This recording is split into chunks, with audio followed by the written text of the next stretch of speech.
I think that government's moving a little bit more towards investing in people instead of the sector. We're seeing more flexibility from workers. We're hearing from CEOs, from business executives, that a lot of what they're looking for when they employ people are these softer skills that are pretty tricky to measure.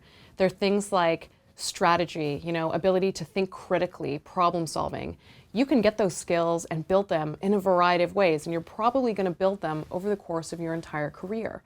But that means that they're not necessarily just part of the skilled trades or engineering or business or history or literature. So in that way, as you're thinking about preparing yourself for the job market of the future, I think it's important to think about building those skills, those real kind of thinking skills versus just being in one particular kind of job. A couple of other things that have come up that may be interesting to you is we've done a really good job in Canada talking about and celebrating diversity.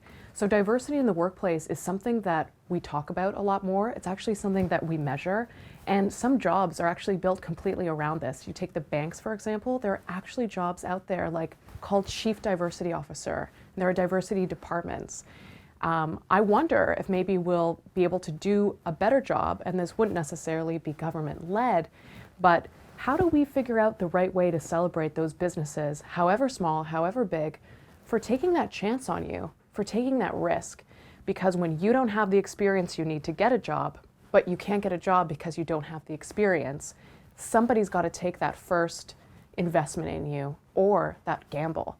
How do we talk about that? How do we report out on that? And how do we celebrate Canadian businesses, Canadian employers who are creating and mentoring and bringing in young people for that first ever full-time job, which is a big deal.